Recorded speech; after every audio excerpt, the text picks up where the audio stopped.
மாதம்பட்டி ரங்கராஜ் முதல் மனைவிக்கு பதிலடி கொடுத்த ஜாய் கிறிசல்டா. சண்டை நாறுதே, இது வேறையா? ஜாய் கிறிசல்டா விவகாரத்தில் சமீபத்தில் தான் ஒரு முடிவு கிடைத்தது. இனிமேல் அவர்கள் தொடர்பான எந்த பிரச்சனையும் இருக்காது என்றே அனைவரும் எதிர்பார்த்தார்கள். ஆனால் ரங்கராஜின் முதல் மனைவி ஸ்ருதி ரங்கராஜ் காட்டமாக இன்ஸ்டாவில் போஸ்ட் போட்டிருக்கிறார். அதற்கு தற்போது ஜாய் கிறிசல்டா கடுமையான எதிர்வினையை கொடுத்திருக்கிறார். அதை பார்த்த ரசிகர்களோ, ஆஹா, இவர்களுக்கிடையே மீண்டும் புது பிரச்சனை கிளம்பிவிட்டதே என்று கமெண்ட் செய்து வருகிறார்கள். மாதம்பட்டி ரங்கராஜ் தான் கடந்த வருடத்தில் ஹெட்லைன்ஸ் ஆக இருந்தார். அவர் மீது ஆடை வடிவமைப்பாளர் ஜாய் கிறிசல்டா திருமண மோசடி புகாரை கொடுத்தார். இருப்பினும் அவரது முதல் மனைவியான ஸ்ருதியோ தனது கணவருக்கு முழு ஆதரவையும் கொடுத்தது அனைவருக்குமே ஆச்சரியத்தை தான் கொடுத்தது. குறிப்பாக இது போன்ற பெண்கள் இருப்பதால் தான் ஆண்கள் என்ன தவறு செய்தாலும் பரவாயில்லை என்று திமிரில் அலைகிறார்கள் என எக்கச்சக்கமாக போஸ்டுகள் வந்தன. அவர் அதையெல்லாம் காதில் போட்டுக் கொள்ளவில்லை. மேலும் மகளிர் ஆணையத்தில் விசாரணையின் போது யாருமே எதிர்பார்க்காத விதமாக தனது கணவருடன் ஸ்ருதியும் வந்திருந்தார். அவர் அடிப்படையில் ஒரு வக்கீல் என்பது குறிப்பிடத்தக்கது.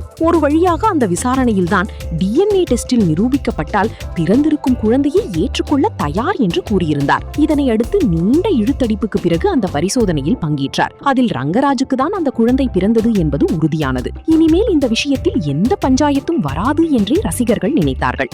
சூழல் இப்படி இருக்க, ஜாய் கிறிசல்டா சமீபத்தில் DNA டெஸ்ட் முடிவுகளுக்கு பிறகு என்ன நடந்தது, மாதம்பட்டி ரங்கராஜ் எப்படி இருக்கிறார் என்று கேட்கிறவர்களுக்கான அப்டேட் இதோ. மாதம்பட்டி ரங்கராஜ் மகன் ராகா ரங்கராஜை ஏற்றுக்கொண்டிருக்கிறார். வாழ்க்கை முழுவதும் அவருடன் இருப்பேன் என குறிப்பிட்டிருந்தார். மேலும் இன்று இன்னொரு போஸ்டில், எனது அப்பா மாதம்பட்டி ரங்கராஜ் எப்போதும் என்னை விட்டு போக மாட்டேன் என்று எனக்கு வாக்குறுதி கொடுத்தார். அவர் உனக்காக வாழ்வேன், எதையும் எதிர்கொண்டு போராடுவேன், உனக்காக வாழ்ந்து உன்னை பெருமைப்பட வைப்பேன் என கூறினார் என்று மகன் பேசுவது மாதிரியான கேப்ஷனை போட்டிருந்தார். இந்த பதிவுகளை பார்த்து ஸ்ருதி காண்டாகி இருப்பார் போல. உடனே அவர் தன் பங்குக்கு, எனது குடும்பத்தை தவறான குற்றச்சாட்டு மூலம் மிரட்டவோ அவதூறு பரப்பவோ எந்த முயற்சிகள் நடந்தாலும் எனது குழந்தைகளையும் குடும்பத்தையும் பாதுகாப்பதற்கும் ஆதரிப்பதற்கும் நான் உறுதியாக இருப்பேன் என குறிப்பிட்டிருந்தார். அவர் இப்படி போஸ்ட் செய்ய மணி நேரத்திலேயே ஜாயும் ஒரு போஸ்டை போட்டிருக்கிறார். குழந்தைகளின் கைகள் புகைப்படத்தை பகிர்ந்து தூங்குபவர்களை எழுப்பலாம், தூங்குவது மாதிரி நடிப்பவர்களை எழுப்பவே முடியாது. நேர்மையாக இருப்பது அவதூறு கிடையாது.